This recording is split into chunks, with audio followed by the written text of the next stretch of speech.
Salve, turma! Estamos aqui no Papo de Cegonheiro. Gente, hoje o assunto é daqueles mais espinhoso possível. Tenho certeza que agora vocês vão parar o que está fazendo aí, que nós vamos falar de infidelidade. Chegou o momento. Tem muita gente que estava esperando esse tema e a coisa, gente, é brava. Fica aí, para aí onde você está, dona, para o que você está fazendo, nós vamos falar de infidelidade. Infidelidade significa quebra de um compromisso de lealdade, exclusividade ou confiança. E nós vamos falar de dinheiro. Nós vamos falar de infidelidade financeira. Te peguei, né? Você tá doido pra saber da vida dos outros, né, gente? Gente, é um assunto que interessa a todo mundo. O dinheiro é dinheiro, né? Sempre que falamos sobre o assunto, que interessa a todo mundo, a gente sempre traz aqui as melhores pessoas para falar do assunto. A gente está com a honra gigante de falar aqui hoje com a Jéssica Martins. Ela é contabilista, educadora financeira e vai falar tudo sobre esse assunto didaticamente para a gente entender, né? Que faz parte da vida, influencia em quase tudo, influencia em tudo que a gente faz. Jéssica, muito obrigado pela gentileza de atender a gente. Finalmente deu certo. Muito obrigado, Jéssica. Eu que agradeço o convite. Estou aqui para poder contribuir ainda mais, né, com esse assunto que pouco falado, mas muito necessário. Uhum. Então eu agradeço. É muito pouco falado. Do meu lado, meu casca de bala, Gustavo, que tá arrebentando, tá, gente, no Conexão Política, toda terça-feira, ele arrebentando lá. Para quem gosta dos assuntos também espinhosos, tá aqui meu casca de bala, Gustavo. Bom dia, boa tarde, boa noite. Como vai, meu caro apresentador, meu âncora favorito e seu mestre da comunicação, senhora Jéssica Martins, muito obrigado pela visita. Espero que a senhora possa iluminar os corações e os bolsos dessas pessoas que cometem essa prática da infidelidade financeira. Esse é o propósito, né? Esse é o propósito. Ô, Jéssica, mas primeiro, vamos fazer o seguinte, então. Deixa a gente te conhecer. Quem que é a Jéssica Martins? De onde você vem? Como é que é? Me fala um pouquinho da Jéssica Martins. Bom, eu sou aqui de Betim mesmo, né? Então cresci aqui, formei aí em 2016 em gestão financeira e logo depois comecei um pouco a atender essas pessoas. Tô aí no mercado desde 2021. Que maravilha, Jéssica. Logo depois Mas da pandemia aí, já comecei a atender. Deixa, que eu gosto de conhecer bem as pessoas. Então, na sua formação, você ouviu aquele chamado e falou assim, gente, eu preciso ajudar. É isso? Mais ou menos, não foi muito bem por aí não. Aham. Na minha formação, ainda trabalhava como CLT. Aham. Então, nem pra falar a verdade, gente, eu nunca pensei que um dia eu fosse empreender. Sempre que ele teve aquele desejo básico, Aham. mas nunca no ramo das finanças. Aham. E foi através do CLT mesmo. Aham. Porque eu sempre atuei na área de financeira e eu fui gostando. Só que no meu gostar, eu também gostava de ensinar. Sou apaixonada por ensinar. E as pessoas sempre me perguntavam, Jéssica, me dá dica, o que eu faço com isso? Meu cartão de crédito, como que eu vou fazer? E aí, eu lembro que antes de eu iniciar os meus atendimentos, uma colega de trabalho falou assim, Jéssica, eu acho que você deveria começar a atender mais públicos, porque o que você fala funciona. E aí eu falei assim, gente, será que isso é para mim? Porque é uma responsabilidade muito grande quando a gente pega o nosso conhecimento e coloca para outra pessoa. Que você precisa ser muito didático, você precisa fazer com que ela entenda. Eu falei assim, olha, vamos fazer um teste. Se der certo, a gente continua. E foi aí que eu comecei a atender essas pessoas. Então foi logo depois aí da pandemia. Então você é aquele tipo de pessoa que todo mundo quer ser amigo, todo mundo quer estar próximo, né? Mais ou menos, né? Porque quando a gente puxa a orelha e fala as verdades, aí todo mundo quer sair correndo. É muito mais não, né? Praticamente. Porque às vezes eu até falo assim, gente, o que vocês querem de mim agora? Vocês querem a pessoa que realmente fala a verdade ou vocês querem amizade? Uhum. Porque se eu for falar só em amizade, eu vou somente escutar. Uhum. Mas se eu falar como profissional, às vezes eu vou falar o que você não quer escutar. E aí?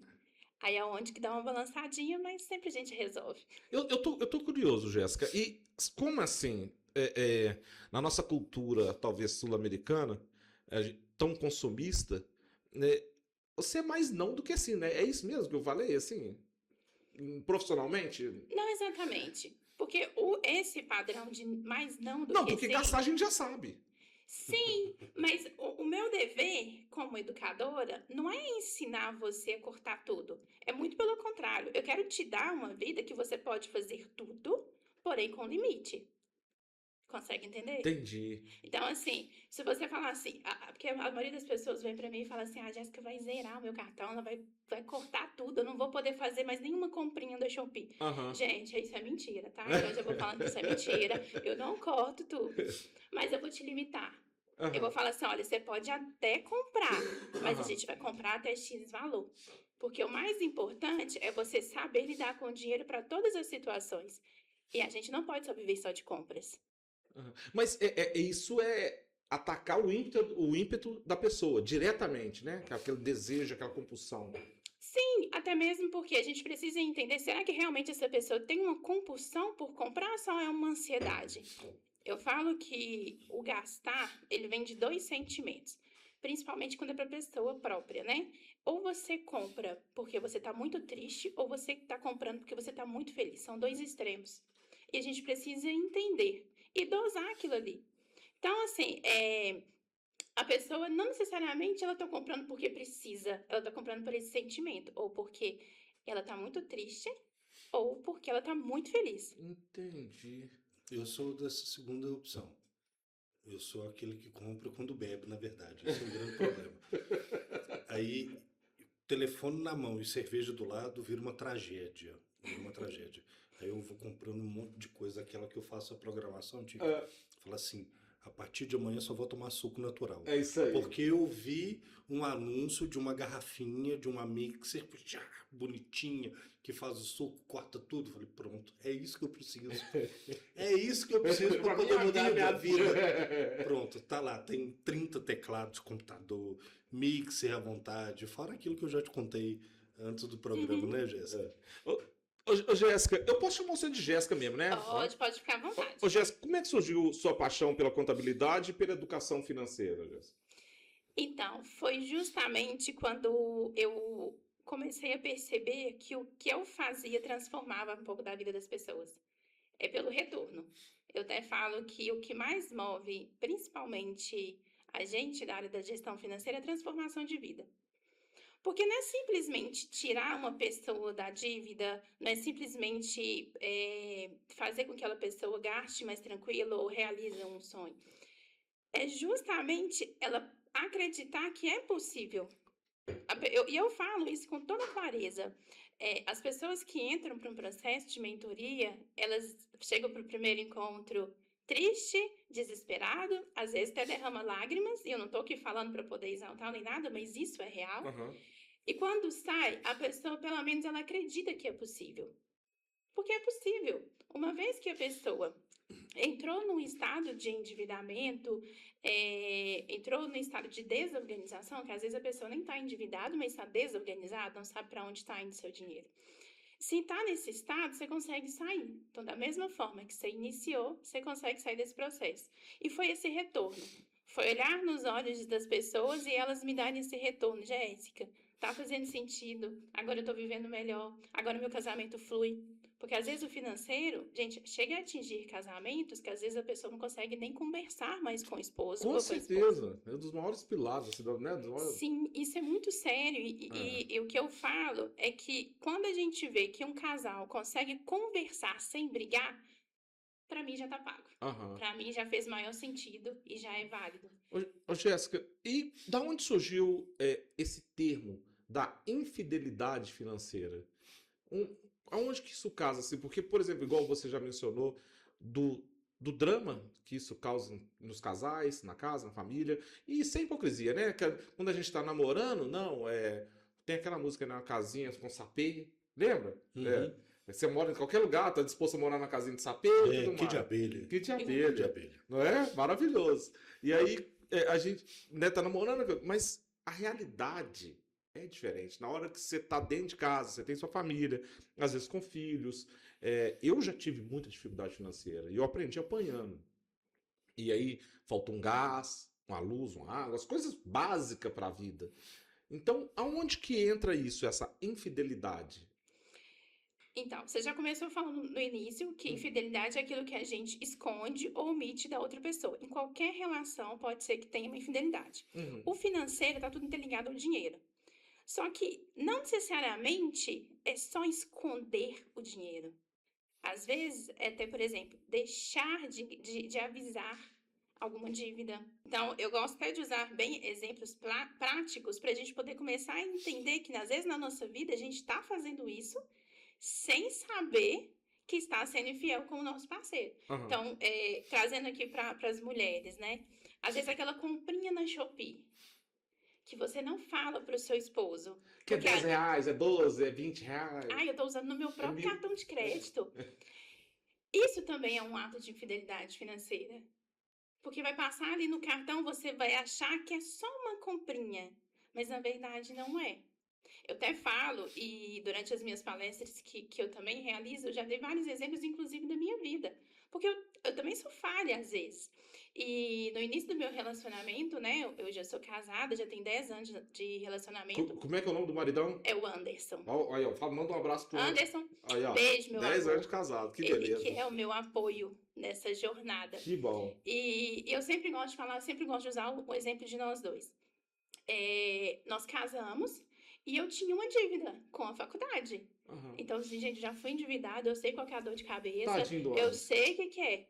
Só que aí, nesse tadinho, justamente porque eu tinha esse dor de não posso passar essa preocupação para ele, que essa é uma responsabilidade minha, eu me omiti. Entendi. Eu casei, tive minha filha, voltei ao retorno do trabalho, e aí essa dívida ainda estava ali pendente. E eu falei assim, gente, eu preciso dar um jeito de resolver essa pendência, porque eu não posso ficar com ela. E aí eu fui trabalhando para poder quitar essa dívida. Quando chegou o momento de eu fazer essa quitação de dívida, eu não tinha um valor disponível. E aí o que eu tive que fazer? Vai lá nele, Vou no Anderson. no Anderson. E aí eu fui falar com ele.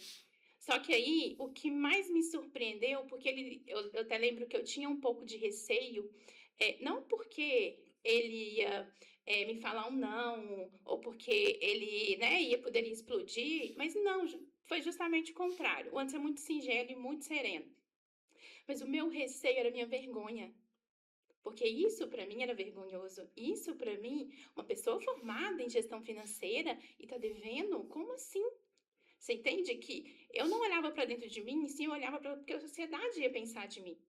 E aí eu lembro que eu cheguei para ele e falei assim, olha, eu preciso te contar uma coisa, porque agora eu preciso da sua ajuda. Você só vai me escutar e você não vai falar nada.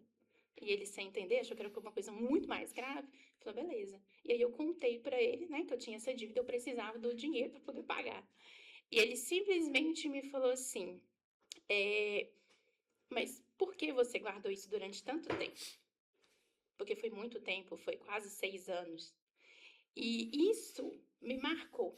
Ele não me questionou o valor, ele não me questionou por que eu fiz isso, por que eu não dei conta.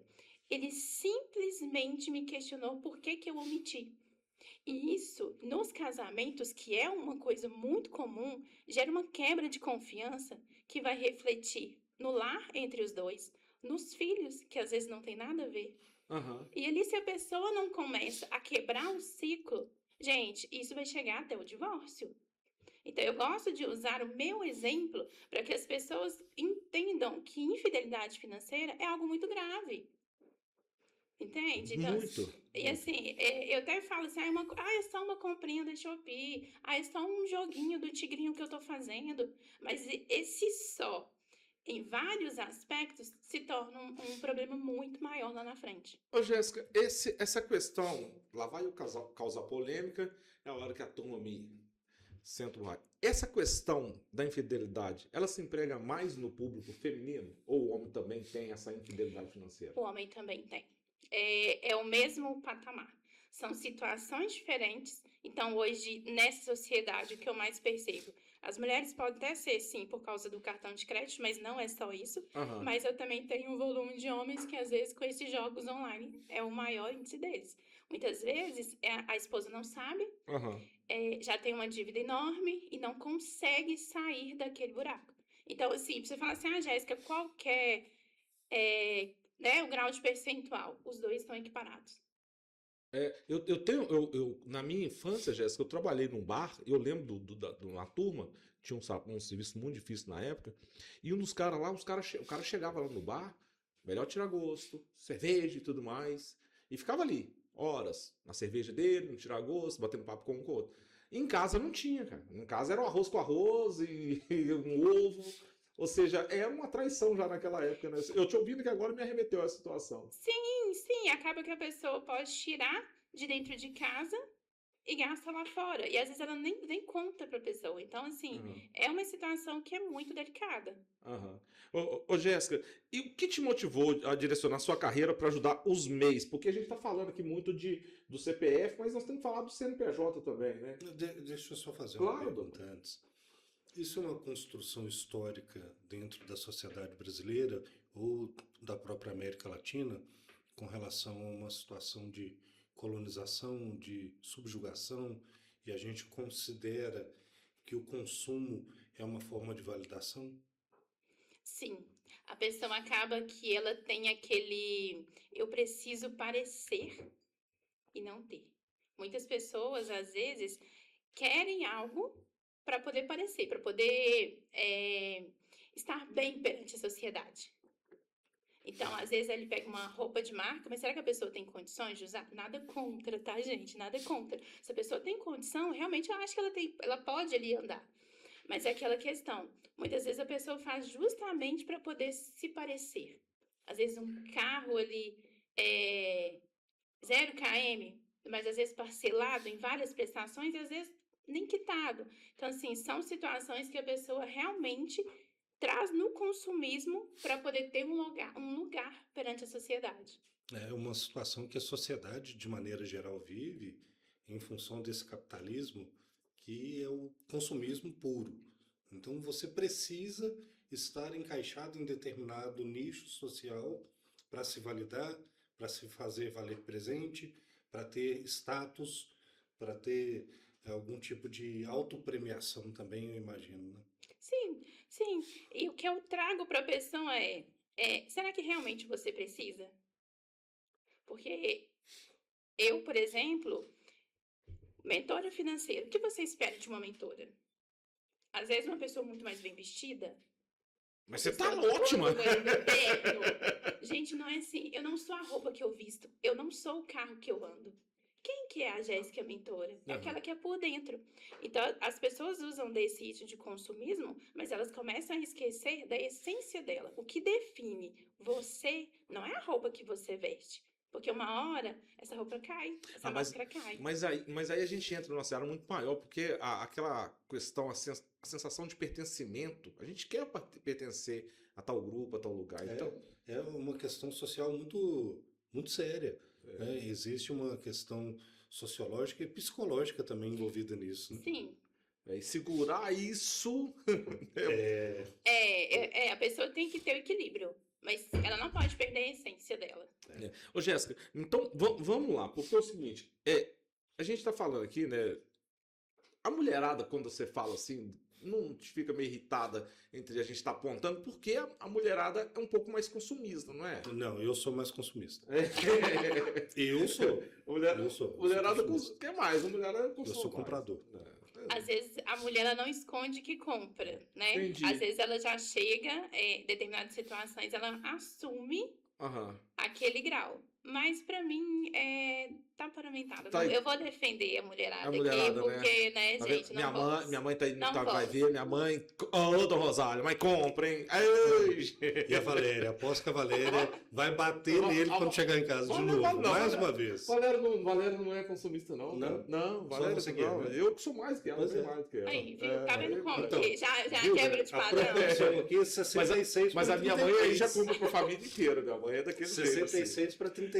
2/3 dessa população aqui é masculina. Mas, gente, eu só tenho que voltar aqui, Jéssica Martins, porque eu sempre esqueço. Veio aqui no Papo de Cegonheiro, tem brinde, tem Ai, presente. gente, É. meu Deus. Eu sempre Muito esqueço obrigada. disso. Ai, É vou abrir, pouco, né? mas é de coração, tá aberto aí. Que aqui, abre com a caneta assim, ó. Vamos ver se eu consigo abrir aqui. Isso. Tá rasgando esse trem aí. Tô com dó. Aí, Já ó. deu. Pronto. Não vou passar vergonha pra não abrir a caixa, né, gente? Veio aqui, tem presente. Ai, gente, adoro. Ah, é sério? Que Seríssimo. bom, que legal. Sabe por quê? Ah, Porque, né, o cafezinho... Ai, aí, ó. E tá linda ela. adorei. Ah, Muito que- obrigada. Muito obrigada mesmo. Que bom, gente. Bom que você gostou. Ô, Jéssica, gente, vocês estão gostando do papo? Como é que tá? Eu falei com vocês que o papo era ser bom, né? Vai, ó, deixa aí nos comentários. Sabe como é que é? Curte, comenta, compartilha.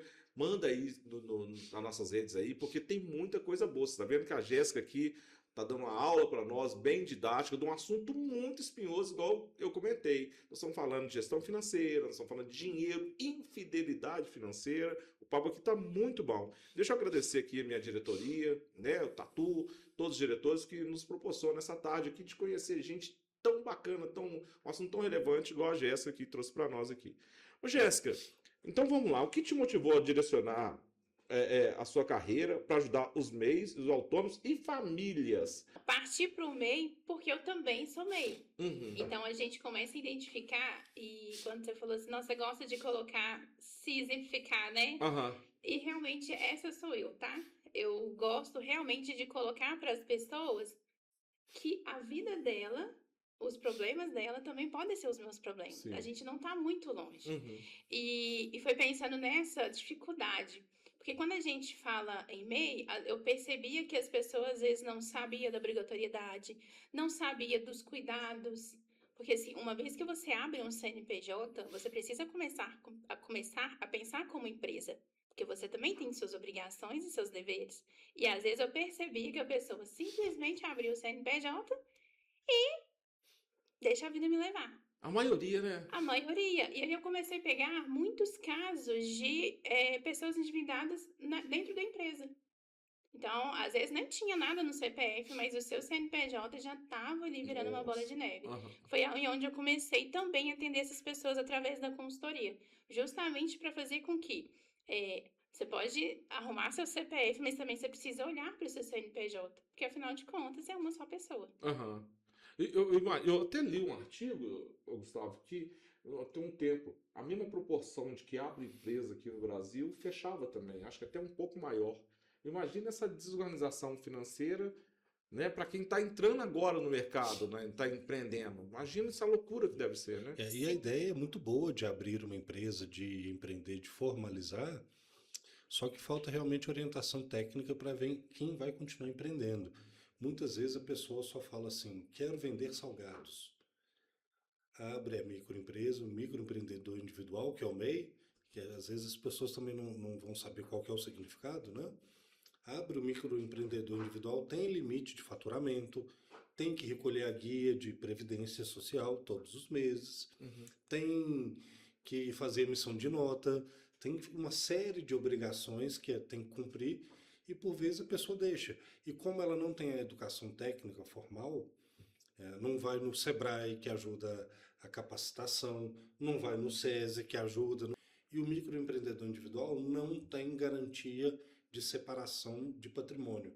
Então, se a dívida vai para o CNPJ, a dívida vai para o CPF.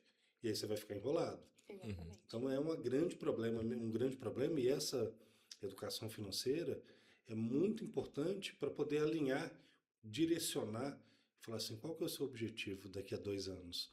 Vamos organizar isso aqui agora, para daqui a 2 anos você transformar sua MEI numa empresa limitada, para poder crescer, para o seu faturamento ficar melhor, para que você possa contratar um contador, fazer tudo para você. Eu imagino que isso também esteja envolvido no seu trabalho, né? Exatamente. E eu até falo que às vezes a pessoa, ela abre ali seu CNPJ e ele colocou no ponto, que é um dos pontos que eu mais atendo, é porque às vezes a pessoa até esquece que tem que pagar aquele DAS, que é todo mês. Por mais que é um valor pequeno, mas se você ficar 1, 2, 3, 4 anos sem pagar, já não consegue. E vira aquela bola de neve. E ainda tem as declarações, As que são mensais. declarações. Se você não faz o envio da declaração, é mais caro do que o envio. Aham. O envio, na verdade, é gratuito, mas se você não faz, você paga uma multa. R$ 250 por mês. É alto, né? E aí quando a pessoa, às vezes, por exemplo, vai para poder... precisa ali utilizar, por exemplo, o INSS, aí elas recorrem, aí elas ligam um alerta. Só que às vezes ela não vai ter nem ter direito, porque tá tudo atrasado. Tá tudo E aí atrasado. quando vai ver, é uma bola de neve. Se tratando dos MEIs, ô Jéssica, quem que se atende que você reconhece que está com mais dificuldade? Aquele que chegou e está ganhando muita grana Ou aquele que não está ganhando quase nada? Quem traz mais problema para você? Mais problemas, geralmente, é o que tá ganhando bem. É. É. Por quê? Eles. É engraçado que deveria ser o contrário, né? Mas geralmente não é. Porque às vezes a pessoa tá ganhando tanta grana e ela não consegue nem parar para poder analisar a quantidade de valor. E às vezes eu falo assim, mas qual que é o seu valor do seu faturamento? E aí falando de empresa, mas assim, qual que é o valor que você está recebendo? A pessoa até me fala um valor, mas quando a gente vai analisar, é muito maior. É muito maior. Aham. Nunca, eu até falo assim, se a pessoa me fala que é X valor, eu sempre dobro ou triplico. Tanto para a dívida, tanto para o tanto que recebe. Porque geralmente as pessoas não têm esse controle. E eu vejo também que é uma questão muito importante, eu vejo pelo meu lado profissional, nós não temos curso de gestão durante a vida.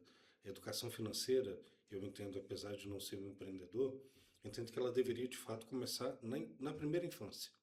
Vamos organizar aquilo que você pode, o que você não pode e como fazer. Porque a pessoa que está fazendo salgados, ela sabe fazer salgado. Ela não sabe fazer contabilidade, ela não sabe abrir uma planilha, ela não sabe fazer lançamento de informações, guia de recolhimento. E é muito burocrático. É muito burocrático. E o cara vai fazer, o que você vai montar? Um carrinho de pipoca. Você é pipoqueiro. Ele pode ser o MEI como pipoqueiro. Ele sabe fazer pipoca. Ele não sabe fazer outra coisa. Então você tem a limitação da formação profissional, que é geral, né, no Brasil inteiro, que a pessoa é muito boa numa coisa, mas ela de fato tem que trabalhar demais para poder conseguir arrecadar e não tem quem cuide porque ela só sabe fazer aquela outra coisa dela. É especialista, profissional na área, né? Mas eu vou chegar nesse assunto aí, Gustavo. Mas eu queria entender um pouquinho mais. Só porque no nosso meio aqui, a galera tá bem, sabe? Mas a gente vê essa desordem financeira. Porque você imagina que, olha, de repente você tá ganhando X e aí você começa a trabalhar e você começa a ganhar 5 vezes mais, 10 vezes mais. Nós, como bons brasileiros, o que eu vou fazer? Eu tenho um Chevette, então eu quero trocar esse Chevette num carro zero. Então a gente começa a construir a nossa casa sempre por cima. E aí é onde que, por isso que eu queria tanto conversar com você, porque eu vejo muito esse erro. Então, principalmente no nosso meio, a galera que está ganhando bem mais é a que está com mais dificuldade. Sim. O que seria no padrão ideal para essas pessoas? Recebo X e aí comecei a ganhar mais. O interessante, a primeira coisa, seria ela montar uma reserva, caso ela não tenha. Porque geralmente, na nossa população, quando eu pergunto, as pessoas falam assim, não, eu não tenho. Ou se tem, não tem o valor exato. Para esse padrão... Professora Jéssica, só cortando rapidinho, qual que é o valor exato dessa reserva? Porque eu agora fiquei preocupado. 6 vezes, porque são 6 meses, o valor dos seus gastos. Esse é o padrão ideal. 6 vezes o valor dos seus gastos. Legal, mensais. cara. Eu nunca tinha ouvido isso. Aí você vai me velho. falar assim, Maravilhoso. Jéssica, eu nem sei o valor do meu gasto. Aí eu vou te falar assim, então você vai ter que marcar uma sessão comigo, porque eu vou ter que te ajudar. E aí vai aumentar os gastos. Ô, gente, tá vendo, né? A Jéssica tá aí pra ajudar Já e é vai. muita Vai gente. aumentar os gastos. Aquele Não. limite do cartão que ela falou da comprinha da Shopee, eu vou ter que substituir. A Jéssica tá aí pra ajudar, gente. Ó, depois eu vou passar o telefone delas aí, tá vendo? Que é legal, vale a pena. Então, Jéssica, eu nunca tinha ouvido essa expressão. Sim, mas o que eu gosto de falar esse é o padrão ideal.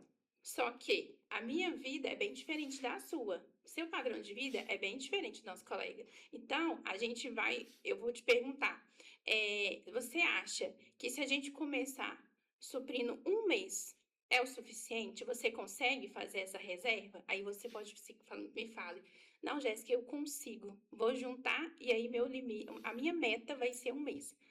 Fizemos a meta de um mês, aí nós vamos passar. Porque não adianta eu falar com você que o ideal é 6 meses. Às vezes você não está conseguindo guardar nem R$10, nem R$100. Aham. Como que eu vou falar que você vai ter que guardar uma porcentagem tão alta? Isso Aham. assusta. Mas o ideal para que as pessoas tenham uma vida estável, uma vida mais tranquila, até mesmo para dormir melhor, é sim iniciar com uma reserva de emergência, independente do valor. Ô, Jéssica, é só assim, só para me entender um pouco mais sobre essa reserva que você acabou de citar, né? A reserva 6 vezes o valor do seu gasto mensal. Mas a gente tem que incluir muita coisa nesse gasto aí, né? Porque é uma saúde, medicação, essas coisas assim, né? Que não tá presente no seu dia, mas tem que colocar ali também, né, Euron? Eventualidades. É isso. Sim, você vai colocar o que você. Qual que é o valor do gasto seu total do mês? Aí você fala assim, não, Jéssica, mas é muito alto, então eu vou te falar assim, com todo carinho. Então vamos tentar diminuir seus gastos. Mas ele disse no sentido assim, daquelas questões que não estão programadas. Isso. Aquilo que acontece que não está na programação. E aí eu imagino que é justamente para isso que vai servir a reserva. Para você cobrir essa despesa que não estava programada, Isso. para que você possa tirar dali e falar, vou ter que comprar um remédio agora de R$ 1.000 que eu não tenho dinheiro, Aham. mas eu tenho uma reserva. A reserva foi feita principalmente de emergência. É isso mesmo? Exatamente. Aham. Primeira coisa também é entender o que é emergência, né? Porque senão a pessoa Viajar é tá... emergência. Não exatamente. O viajar precisa caber no seu dentro Eu do seu troco orçamento. a Heineken pela original, mas viajar é emergência. Então a gente precisa exatamente entender o que é emergência. Porque senão a pessoa faz aquela reserva, mas é algo que poderia caber dentro do seu orçamento mensal, a pessoa vai lá e gasta da reserva. A reserva nunca vai ficar num valor suficiente e a pessoa também nunca vai estar segura. Não que a reserva, eu até falo, a reserva, gente, a gente precisa gastar. Porque realmente ela foi feita para gastar. Mas não é somente gastar. Você precisa sempre lembrar que, uma vez que você gasta, você precisa também repor esse valor lá. Deixa eu entender só mais um pouquinho, Jéssica. Essa reserva, ela é minha, é da minha esposa ou é de nós dois? Eu digo assim, na construção dela e também, claro. No nosso dia a dia. Primeira coisa, você precisa pensar. Você faz o seu financeiro com você, da sua família, todos juntos? Ou cada um faz o seu financeiro? Quando eu falo seu financeiro, fica muito técnico, mas é a parte da organização. Aham. Por quê? O ideal é que você tenha reserva familiar. E eu até falo, uma vez que nós casamos, se tornamos um só, Sim. né? Então, as dívidas também Aham. e também os ganhos também. Então, é interessante que essa reserva financeira, ela se torne única para suprir os gastos de todo mundo ali, caso ocorra. Aham. Mas, se você tiver esse interesse de fazer uma reserva somente para você, eu não vejo por que não. No caso de uma construção de uma reserva, não tem como ser só o marido e só a mulher. Tem que ser os dois. Mas que tem que depende construir. se os dois trabalham, se tem filhos que trabalham, qual que é a forma de Não, ganho mas, de mas, capital. mas eu acho que quando se trata de uma reserva, por exemplo, eu contribuo com a minha reserva com 1.000 por mês. Se a minha companheira puder contribuir com 100, eu acho que já a gente está construindo junto. Claro, claro, É, eu mas acho de onde que vem o 100 dela? Não, mas eu acho que não deu 100, dá 10 reais. Não, mas de Se- onde porque, que vem? Porque Ela eu tem acho, ter uma renda eu pra acho que a contribuir. construção dessa reserva só não pode ser negativa. Tá, não, Né? mas, Porque aí é subtração, né? mas aí a grande questão, de onde que vem a renda dela? Se ela tiver renda e a renda dela for equiparada à sua, ela pode contribuir com mais ou com menos, ou com valor igual. Mas se ela não estiver ganhando nada, a renda, o capital é só seu. Não, mas O que ela pode fazer é deixar de gastar alguma coisa Já para estamos ajudar na já estamos Já é construindo. uma Já é uma contribuição. É isso que eu ia falar. É uma Às vezes a contribuição. forma de contribuir, não necessariamente, É. ela vai conseguir lhe tirar um valor e te ajudar. Porque geralmente o homem da sociedade ele recebe muito mais que a mulher. Então, geralmente, os gastos maiores, os pagamentos maiores, quem arca isso é o homem. Então, assim, não necessariamente ela tem a obrigação de te ajudar. Aham. Mas ela tem a obrigação de não a te ajudar no valor financeiro. Mas na construção da organização financeira, isso equipara para os dois. Aham. Legal demais. Ô, Jéssica, vamos mudar um pouquinho aqui, dar uma virada e vamos falar né, pegando o gancho do Gustavo aqui, sobre essa negligência na educação financeira brasileira. Cara, tem muito tempo que eu penso nisso. Isso nunca conseguiu pegar aqui no Brasil. Tipo assim, desde nas primeiras séries ali, no primário, sei lá, já começar a educar as crianças, né, financeiramente. Você também acha que é muita negligência que tem no Brasil sobre isso, da educação Sim, financeira? eu ainda acho que isso é um assunto que precisa ser mais ouvido perante os tabu. governantes. Sim, porque hoje o que eu percebo? As escolas particulares, e eu falo aqui em Betim mesmo, nós já temos algumas escolas que já estão implementando gestão financeira. Mas e a pública? A pública ainda não tem. E Na isso, escola particular já tem? algumas escolas, sim, já têm esse movimento de gestão financeira, de empreendedorismo, mas ainda é pouco. Ainda é pouco. Às vezes é numa criança, eu falo porque eu tenho alguns sobrinhos que estudam, e aí ele eu até acho bonitinho, porque eles vêm me contar com todo dia, na minha escola já tem, mas ele já tem 11 anos. Uhum. E antes desse período? E antes desse período? Então você Não acha que teve. bem antes ali já tem que ter.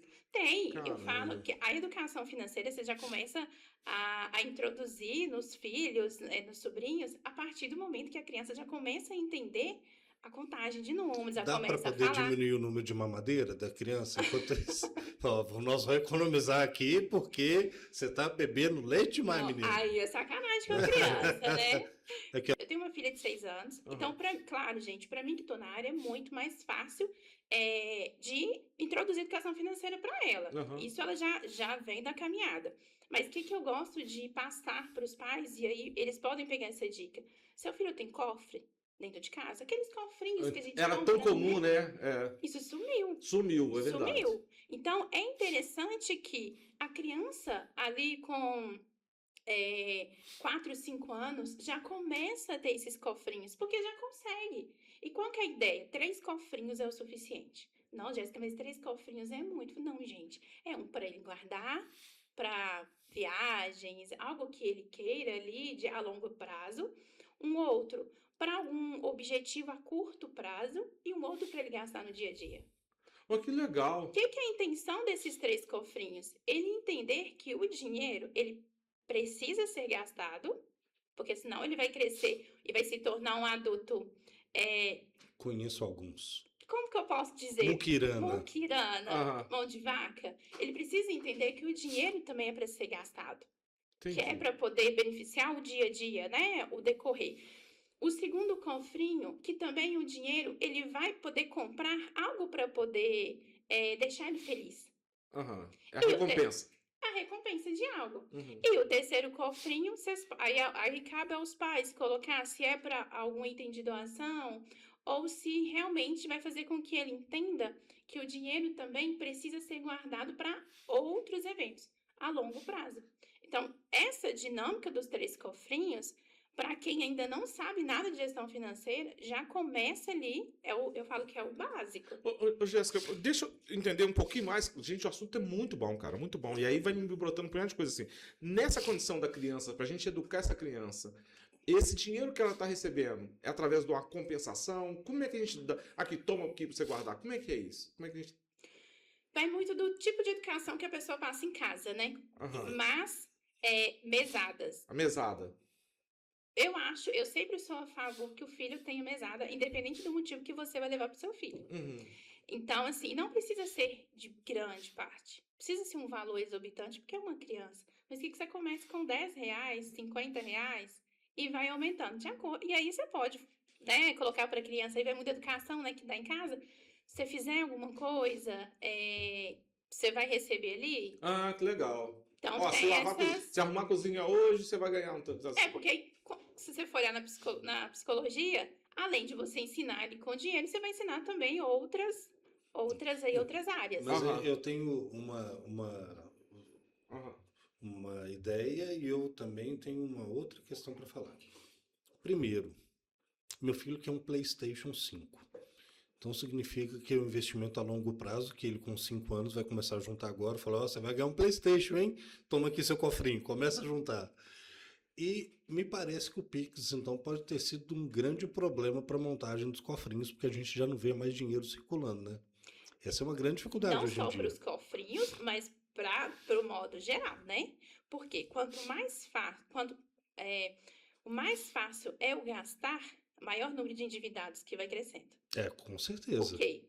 Quando Cartão nós de crédito, Pix, tudo isso. Agora até por aproximação, gente. Você não precisa nem andar com cartão de crédito. Você só Uhum. aproxima o celular e tá ótimo. Facilitou o poder de consumo.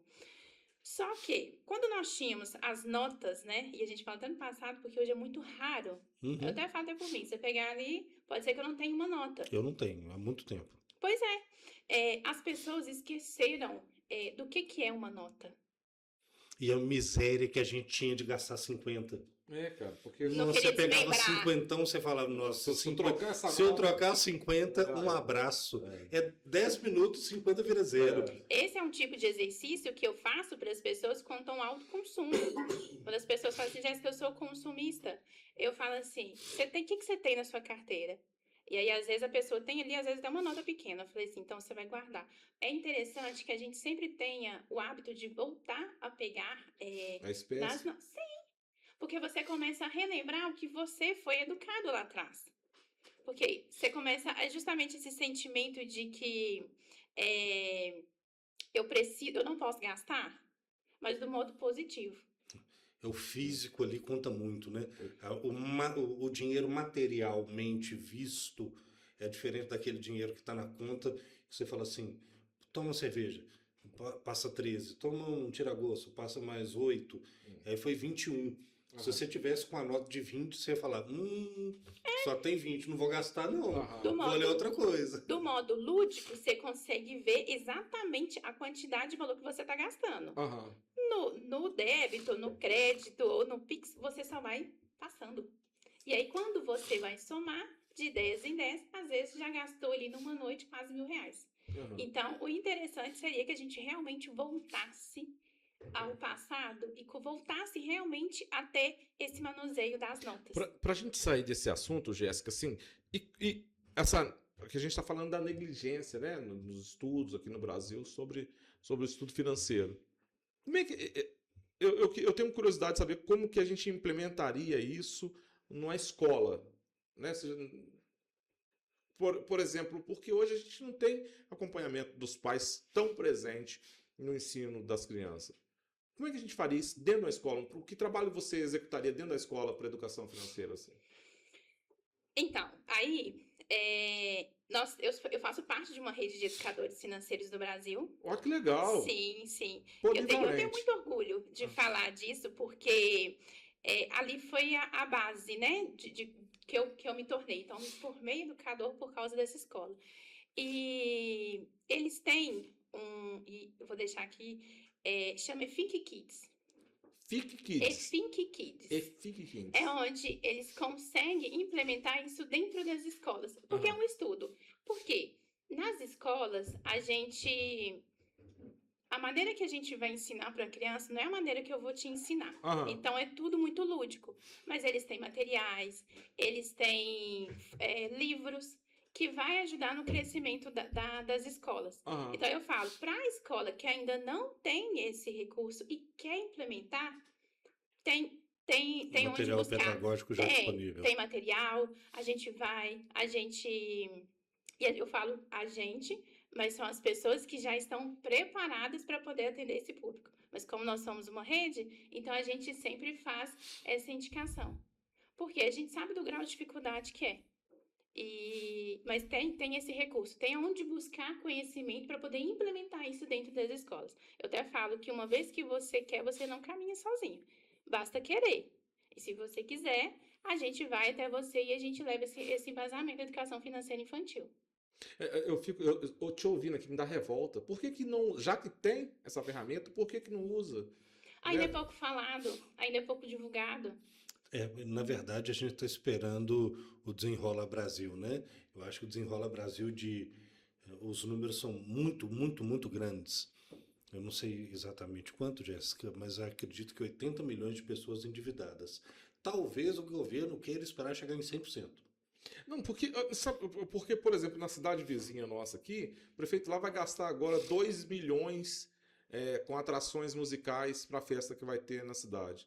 Olha, pensa pra você ver, 2 milhões para uma equipe igual essa. Não, você vai nas escolas agora e vão ensinar a galera a ter uma educação financeira, as crianças. Imagina, que fosse simples, que fosse uma palestra, que fosse um teatro, mas a gente já conseguiria implementar ali uma sementinha dentro do coração de uma criança, porque a criança ela é muito mais esperta e ela é muito mais inteligente que a gente imagina. Então, uma vez que você planta uma sementinha, aquela criança dentro da casa, ela já consegue levar. Então, se hoje a gente tivesse realmente uma educação, esse olhar para as crianças, eu acho que o nosso futuro do Brasil seria totalmente diferente. Eu imagino os meninos com 8 anos vão ali no supermercado comprar não sei o quê.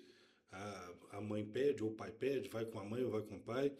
Aí chega, passa, vamos passar ali, vamos tomar uma coca. Ô mãe, meu pai tomou uma Coca-Cola lá, ele não tá guardando dinheiro, não. Imagina. Mas é legal, né? Imagina, e no boteco o menino entra e fala assim, ô pai, esse dinheiro não pode não, esse dinheiro é da reserva, você tá gastando nossa reserva. Mas com certeza." É mais ou menos isso. E aí eu posso dar outro exemplo aqui, claro, gente.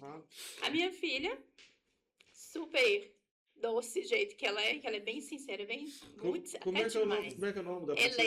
Helena, minha princesinha. Manda um abraço pra Helena. Beijo, filha. E ela eu falo que ela é inspiração e eu gosto também de repassar isso. Lá em casa a gente já tá programando para a próxima viagem, então a Helena também tem uns cofrinhos dela. E aí eu falei assim, filha, a viagem já tá chegando, a gente precisa analisar quanto que você tem de dinheiro. Aí sabe que ela virou para mim e falou assim, mãe, mas o meu cofre é para mim gastar na viagem e não gastar para a viagem. Olha que legal. Toma. Ela já consegue Isso entender. é uma Toma. não, gente. Então, Precisa eu não estar vou ligado. ajudar a pagar a passagem. É, É sabe? o problema seu. Foi exatamente isso. Eu falei, tudo bem, filha. Então, quando tiver mais chegando, Que legal. a gente pega. Vem, pai. Número oficial, o Gustavo passou bem perto. 1º de junho agora atualizado, 82 milhões de brasileiros endividados. 82 milhões. Então, gente, ó, aqui, ó. Primeiro, deixa eu mandar um abraço de novo aqui para minha diretoria, que concede para nós essa tarde aqui, de conhecer gente tão relevante, um assunto tão relevante, tão bacana, igual a Jéssica Martins aqui, um assunto que é muito importante a gente conversar mais e mais sobre isso. Nós estamos falando de mais de 80 milhões. 82 milhões exatos. 82 milhões de brasileiros endividados. Gente, nós estamos falando de família destruída, nós estamos falando de gente triste, nós estamos falando de depressão e de todos os males, aliás, da maioria dos males que acometem a nossa sociedade. Então, o tão relevante, por isso que é tão bom trazer gente assim. E a gente nem falou do Tigrinho ainda, hein? A gente nem chegou, e tem muita coisa aqui Nossa. ainda, tá, gente? Ó, e se eu falar com vocês, gente, tá valendo, cara, camisa oficial da seleção brasileira. É só entrar lá nas nossas redes, sabe como é que é? Sei lá, comenta, curte, comenta, compartilha, vai estar na legenda lá como é que você vai se inscrever para você ganhar. E eu tô nessa, eu tô lá. Você não tá? pode. Não, não Eu pode. tô, Não, cara, não. a camisa é linda. Não, é igual aquele sorteio da Caixa Econômica. Não, Não eu tô pode lá. participar, Eu tô lá, fulano. meu comentário faz tá lá, parte tá, da gente? Ó, diretoria. aí é só Não fazer um pode. tininho no meu comentário. Não lá. pode, A não camisa pode. É linda. Então, ô, Jéssica, vamos mudar aqui um pouquinho o assunto aqui, mais uma vez. E ganhando pouco, né? É possível? Porque a gente tem sempre aquela coisa que é assim, mas se eu ganhasse um pouquinho mais, eu não estaria endividado. Se eu ganhasse um pouquinho mais, eu não teria problema. Todo mundo pensa assim, né? Todo mundo pensa e já falou isso um dia, né? Né? E todo mundo já começou ganhando pouco, hoje já ganha mais e continua todo ferrado. Na mesma situação. E por que tá nessa situação? Porque às vezes não mudou a mentalidade. E quando a gente fala de mentalidade, é um ponto muito importante, porque se você recebe pouco, aumenta e continua na mesma situação, não é por falta de dinheiro, concorda? Porque você acabou de falar assim, se eu ganhasse um pouquinho mais, eu poderia sair dessa situação. Você ganhou, mas você saiu dessa situação? Você quis trocar o É carro. muito mental. Você quis trocar o carro. Você quis viajar. Ou quis comprar uma bicicleta. Mas assim, a sua pergunta, o povo que ganha pouco, eles conseguem sim se organizar financeiramente e fazer tudo que é possível. Porque a gente sabe também que no Brasil o nosso consumo ele requer um salário mais regradinho. Mas é possível a pessoa ter um lazer, sair de viagem, comprar algo que queria, trocar de carro, desde que ela entenda qual é a realidade dela e coloque limites. Mesmo ganhando pouco, ganhando muito, mas nós temos um punhado de... Punhado é uma palavra muito mineira, né? Punhado. Aquele cabo do pulo. Essa é uma palavra muito mineira, adorei essa. Não sei não. Mas aqui, olha, a gente tem muita coisa que nos impulsiona, né, no consumo. Né? Hoje a gente tem as plataformas digitais, nós temos as apostas online, igual a gente citou aqui. Eu nunca coloquei dinheiro nesse trem, nem sei como é que funciona essas apostas. Mas é muita coisa que aguça a gente a comprar, a conquistar. Aí a pessoa que ganha menos ali, igual a gente acabou de citar, ela vai ser consumista se ela ganhar mais. E a que está ganhando mais vai continuar consumindo. Como é que a gente lida com isso assim? Você ganhando pouco e querendo consumir. É difícil de consumir, de guardar, sabe? Assim, eu acho muito difícil isso, Posso complementar? Sim, sim. Porque aí a gente tem também uma variação na sociedade brasileira de quem ganha muito pouco, e aí eu não acho que vive, eu acho que sobrevive. Pessoa com salário mínimo, ela poderia ter qual tipo de opção de lazer? Para mim, a ideia é que o Estado, o governo municipal, o governo estadual, federal, possa fornecer algum tipo de lazer para essas pessoas, e mesmo que seja, Tica, e eu vou concordar com você plenamente, Aham. o governo não pode gastar 2 milhões com um show, mas ele poderia construir um parque que seja permanente para o desenvolvimento social, para a reunião de pessoas. Aham. Eu acho que o governo deve incentivar, porque as pessoas são carentes de lazer. Ela não tem condição, ganhando R$ 1.621, tirando ainda o desconto do INSS, R$ 1.500. Não tem condição de programar para poder comprar um carro e fazer uma viagem. Eu acho que uma família sustentada hoje, assim, nessa sociedade que a gente tem com um salário tão baixo, é muito difícil de sobreviver. E ainda vem a influência, o alcance fácil de gastar dinheiro de plataforma digital, de jogo. O celular é uma maldição na vida de quem é gastador. Isso tá ali. A aposta tá na sua mão. Antigamente você tinha que procurar um bingo clandestino. Não é só aposta. Aí nós temos lá. A compra Nós de temos lá tudo. a Shopee, Temu. Qual vamos me ajuda aí? TikTok Shop. TikTok. Ih, TikTok. cara, essa é demais. Não, pois é, Gente, eu não tenho, é uma eu não porrada. tenho. Hã? É muita coisa. É muito, Pra né? poder gastar, É meu muito filho, fácil. é só respirar. Não, pois é, porque antigamente você tinha que sair de casa, você tinha que se dar o trabalho de levantar e ter coragem de ir a algum lugar para poder gastar. Isso também traz muito endividamento. Igual eu falei do bingo, porque antigamente não tinha jogo clandestino assim para tudo que é lugar. Hoje o jogo clandestino está no seu bolso. Aham. Só você tirou o telefone do bolso, pronto, já está jogando. É o que a gente volta lá no início. É a questão de facilidade. O que é fácil, a pessoa vai lá e gasta. Aham. Se fosse lá atrás, igual você falou, você acha que a pessoa ia levantar, às vezes, dentro de casa e ia sair para poder jogar? O volume de pessoas que jogavam era muito menos. Hoje a gente já tem um volume muito maior de pessoas que iniciam e para parar, porque o celular você sempre tá com ele na mão. Para parar, gente, não é fácil. E eu falo isso como uma pessoa que já atendeu alguém nesse nível e eu não consegui sozinha. É onde a gente busca também outros parceiros para poder auxiliar, porque são casos que sozinho não dá. A pessoa não consegue nem com uma mentora, nem com alguém do financeiro. Aí já entra a questão da psicologia, que aí a gente precisa de um terapeuta para poder ajudar. É a psicologia do planejamento. Que seria. Não, eu acho que essa não. Eu acho que esse aí Nem isso, é o da pessoa dos terapeuta vícios mesmo. mesmo. Inclusive já tem atendimento público do SUS para casos de pessoas viciadas em jogos. O governo já começou a perceber que isso está virando uma epidemia. Uhum. Isso está transformando a vida do brasileiro e já tem atendimento no CAPS. No CAPS para isso. Mas a gente consegue colocar na mesma bandeja, por exemplo, esse vício pelos jogos online e a compulsão por compra? Porque eu acho que a compulsão deve ser maior do que os jogos. Mas aí a compulsão por compra é um tipo de... Na minha opinião, tá, Jéssica? Eu vou ouvir a especialista depois. A compra te traz algum retorno. Você está comprando algo. E a promessa das plataformas é de enriquecimento. É de aposta para você enriquecer. E ali você só está jogando dinheiro fora. Você está jogando e não tem retorno nenhum. Você não tem uma camisa que você comprou, que seja para poder ficar na moda. Você não tem um carro, você não tem prestação de apartamento, você não tem teclado de computador, você não tem nada. Você não consegue se desfazer depois desse patrimônio que você comprou para poder cobrir alguma dívida. E ali as plataformas, elas te induzem ao jogar, te dão um prêmio inicial, você fala, pronto, vou sair da pobreza, inclusive. Isso também tem sido uma grande campanha de até artistas globais agora fazendo propaganda sobre isso. Porque induz a pessoa a achar que vai sair da extrema pobreza. São dois extremos aqui, e aí eu sou muito, como que eu posso falar, muito rigorosa nesse ponto, porque a gente sabe que o governo tá lançando esses cuidados com essas pessoas, mas então por que não tirar das plataformas, televisão, essas propagandas? Isso. Porque uma vez que você vê, gente, você vai entrar por curiosidade. Ninguém quer, ninguém sabe do pós, porque isso não conta. Sabe por que não conta? Porque a pessoa, quando ela já tá no fundo do buraco, a pessoa tá num índice de depressão, Ela tá com um grau de ansiedade muito grande e as dívidas lá em cima. E a pessoa tem vergonha de falar.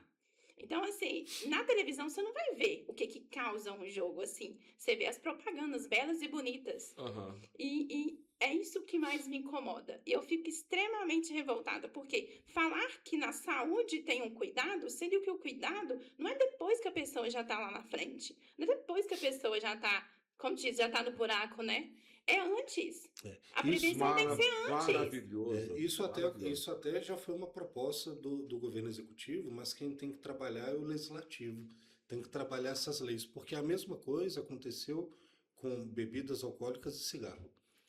A diminuição ao longo prazo veio do corte de publicidade em Mas propaganda. eu sou do tudo time isso. da Jéssica. Se Não, faz eu mal, também acho. corta. Eu também Corta. acho, eu sou absolutamente a favor de cortar. É. Não tinha que existir. Exatamente. Não mas- tinha que existir. Só Aham. que aí precisa ter um Congresso Nacional que faça valer a pena, porque também são É bancados uma por luta bets. é uma luta que o caminho é longo, a gente sabe, né? Aham. O lobby das bets dentro do Congresso é muito grande. Eu falo, se eles pegassem, né? Só para Pode poder ficar à vontade. finalizar. Mas se eles pegassem uma pessoa realmente que já viveu isso e que esteja disposta a realmente falar exatamente, abertamente, o que é estar do outro lado como um jogador, eu acho que o mundo seria outro. As pessoas começariam a entender que não é tão claro, não é tão bonito igual eles postam. Porque, assim, traz aquele sentimento do mesmo poder de compra. O sentimento é o mesmo, né? De ganho. Quando ganha. E a frustração? Que é antes de ganhar. Então, assim, se eles pegassem alguém que já jogou, já esteve do outro lado, já adquiriu dívidas e perguntasse para ele, realmente faz sentido isso para você? Eu acho que essas propagandas realmente rapidinho saem do ar. Eu- Porque é muito profundo, Eu- muito profundo. Eu percebi que isso ferve o seu sangue. Você tem, assim, muita gente que se atende nessa situação já depressiva, com essa compulsividade? Já. O que acontece? Quando as pessoas vêm para mim, geralmente ela tá com um grau emocional já mais abalado. É mesmo, Jéssica. Já. Sim, as pessoas não procuram um educador financeiro para poder alavancar os seus investimentos. Isso é muito raro. Isso é muito raro. É mesmo. Principalmente no ramo que eu tô. Porque eu gosto de atender as pessoas que querem organizar. Mas organizar geralmente é uma pessoa com dívida. E qual que é o perfil do endividado? Geralmente é uma pessoa que já está ali, às vezes não com depressão, mas ela já está sendo encaminhada para esse estado, que é o estado mais triste. Então, assim, eu vejo que na sociedade, acho que é por isso que eu fico mais nervosa, né, digamos assim, mas porque eu vejo que a sociedade ela não abraça essas causas. A gente sempre vê falar de consumismo, a gente sempre vê falar do cartão de crédito, dos benefícios que traz um cartão de crédito, que é bom mesmo. Mas por que não educar essas pessoas? Por que não trazer a questão da organização financeira mais acessível? Isso é da minha caminhada, assim, que eu vejo que isso ainda é engessado. E eu não estou falando que isso aqui é na cidade. Não. Isso é engessado, gente, no Brasil inteiro. Sim. Isso é um problema que eu vejo como educadora financeira, mas quando eu converso com os meus colegas, que às vezes está no outro estado, no Rio Grande do Sul ou no Pará, é a mesma situação. É a mesma situação. Ninguém dá abertura para a gente poder falar de gestão financeira e de organização. Numa mesa de boteco. Você fala sobre dinheiro com seus colegas? Falar que eu tô liso, que eu tô quebrado? Falo, não. Eu falo só que eu tô quebrado, que alguém vai ter que pagar pra mim. Ninguém consegue falar. Não Isso é um falo, tabu. não. É um É tabu. engraçado, porque às vezes a pessoa leva até um choque quando a gente fala de alguma coisa. Na mesa de boteco você pode falar de qualquer assunto. Mas Não de só dinheiro- na mesa de boteco, mas É. em qualquer mesa. Mas é muito difícil Falar de alguém te dinheiro. abrir isso aqui, ó, que a gente tá fazendo. Aham. Para você poder ajudar as pessoas. Isso ainda é um quebra de padrão ainda se viver. Aham. Que coisa boa de ouvir isso, Jéssica. Ô, Jéssica, e vamos falar um pouquinho mais dos MEIs aqui. Quais são os principais erros que os MEIs cometem, assim? O principal erro que eu acho é abrir só por abrir. Resumindo tudo. Ele resume tudo. Ah, eu quero sair da CLT, vou abrir ali. Por que você tá abrindo? É a pessoa não pensar no que é ser uma empresa. Se a pessoa começa a entender o que é uma empresa, ela vai entender se eu sou uma empresa Eu tenho meus deveres e minhas obrigações. Então, como MEI, quando ele abre a empresa, ele simplesmente abre, às vezes ele não olha para o faturamento, às vezes ele não olha porque ele está gastando. Então, eu vejo como um dos principais, é esse não parar e analisar o que é a empresa. O que a minha empresa precisa de modo geral? Ela precisa de uma organização. O que a organização vai fazer? Entradas e saídas. Eu estou fazendo isso? Geralmente não. Que é separar a finança né, dos gastos. Separar De as custo. entradas das saídas, de Uhum. modo geral. Entrada e saída. Se já fizesse isso, gente, era meio caminho andado. Mas às vezes nem isso a pessoa faz. E às vezes ela não faz. Tem dois pontos. Ou porque ela não sabe, mas aí quem não sabe, você mesmo falou, o Sebrae tem atendimentos gratuitos. Tem ONGs que atendem, sim, de modo gratuito. E às vezes as pessoas também não têm aonde buscar. Mas às vezes também por falta de tempo. Por quê? A gente sabe que na vida do empreendedor é tudo muito corrido. Por quê? O MEI, gente, é uma pessoa física por que conta precisa dele. fazer tudo, porque ele ainda não tem capital para contratar. É por conta Aham. dele. É, Tem que se virar desde 5 horas da manhã até 10 horas da noite. Aham. e aí às vezes tudo é prioridade, o financeiro não é prioridade. Aí vai deixando. Só que, na verdade, o financeiro, ele precisa se tornar prioridade. Ele precisa ser a primeira pauta, porque sem dinheiro você vai fazer o quê? Você vai comprar insumo como? Então, é uma escala. Então, o financeiro precisa se tornar prioridade para poder sentar, analisar e ver aquilo que precisa ser feito. Senão, a empresa não cresce. Entendi. Ô, gente, olha, nós estamos chegando aqui no Guarda, quando eu falo assim é porque a gente está chegando no finalzinho, sabe? E para mim foi uma honra muito grande estar aqui com você hoje, porque eu falo direto pro nosso povo aqui, que é o cegonheiro, o motorista cegonheiro, né, para as famílias do motorista cegonheiro. E, gente, presta bem atenção nisso. Tem muita gente interessada na sua desorganização financeira. Tem muita gente interessada na sua dívida. Então nós estamos falando para você mais uma vez se cuidar. Cuidar da sua família, cuidar dos seus filhos, dos seus bens e principalmente cuidar de você.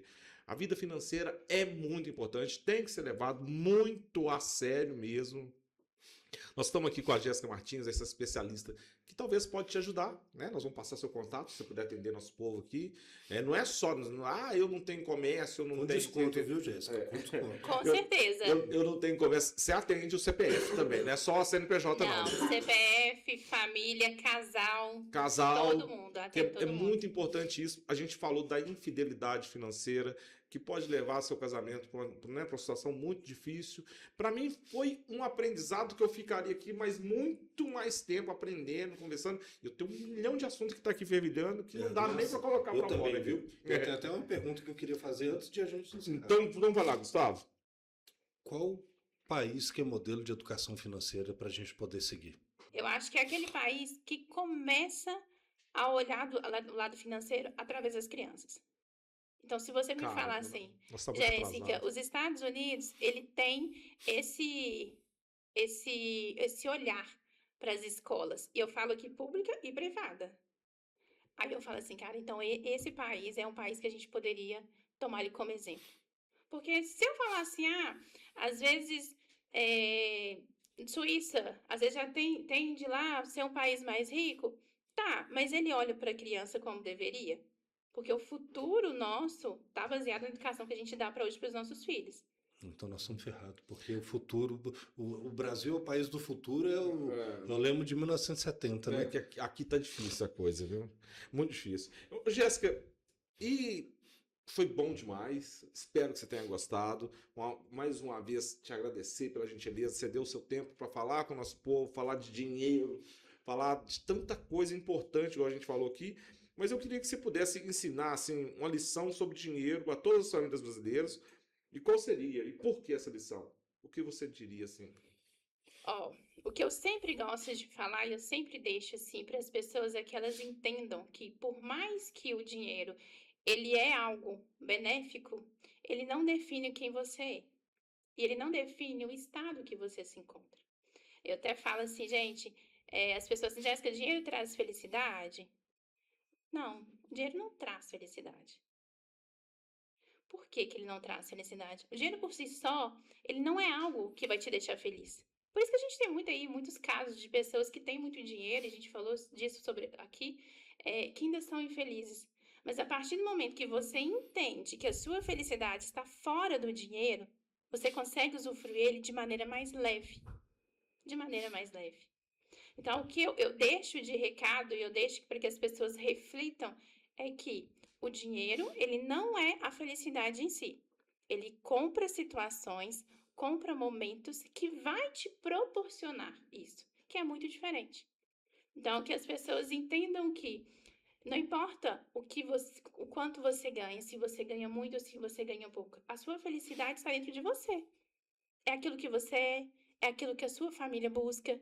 Então, que as pessoas entendam que a felicidade está muito mais perto do que elas imaginam.